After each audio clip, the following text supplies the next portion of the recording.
নমস্কাৰ বন্ধু বান্ধৱীসকল, অসমীয়া জ্ঞান ইউটিউব চেনেলটিলৈ আপোনালোক সকলোকে স্বাগতম জনাইছোঁ।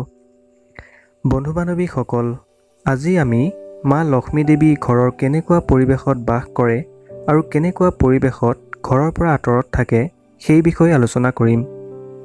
ভিডিঅ'টি আৰম্ভ কৰাৰ আগতে আমাৰ চেনেলটিক ছাবস্ক্ৰাইব কৰি বেল আইকনটিও প্ৰেছ কৰি দিব, যাতে আমাৰ নতুন ভিডিঅ'ৰ ন'টিফিকেশ্যন আপুনি পায় সকলোতকৈ প্ৰথমে।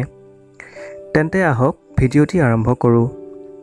প্ৰথমে জানোৱা হওক কি পৰিৱেশত লক্ষ্মী দেৱী ঘৰৰ পৰা আঁতৰত থাকে।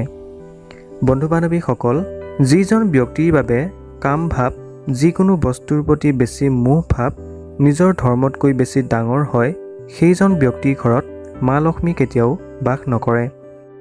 দ্বিতীয়তে হৈছে অহংকাৰ।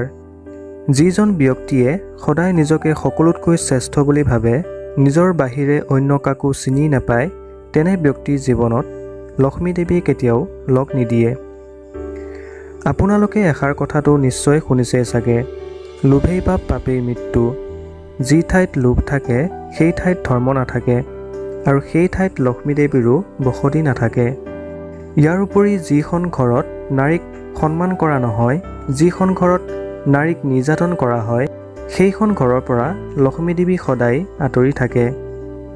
বন্ধু বান্ধৱীসকল, যিখন ঘৰত সকলোৰে মাজত প্ৰেম প্ৰীতি থাকে, পতি পত্নীৰ মাজত কেতিয়াও কাজিয়া পেচাল নহয়, যিখন ঘৰত বৃদ্ধক সন্মান কৰা হয়, তেওঁলোকক ভালদৰে শুশ্ৰূষা কৰা হয়, সেই ঘৰত লক্ষ্মী দেৱীৰ কৃপা সদায় থাকে।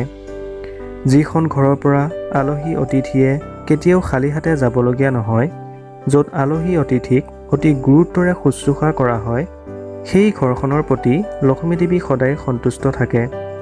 তেনে ঘৰত টকা পইচা, সুখ শান্তিৰ কেতিয়াও অভাৱ নহয়। বন্ধু বান্ধৱীসকল, ভিডিঅ'টি চাই কেনে পালে তলত এটা কমেণ্ট কৰি জনাবলৈ নাপাহৰিব। ভাল লাগিলে লাইক কৰিব, শ্বেয়াৰ কৰিব আৰু আমাৰ চেনেলটিকো ছাবস্ক্ৰাইব কৰি দিব। ধন্যবাদ।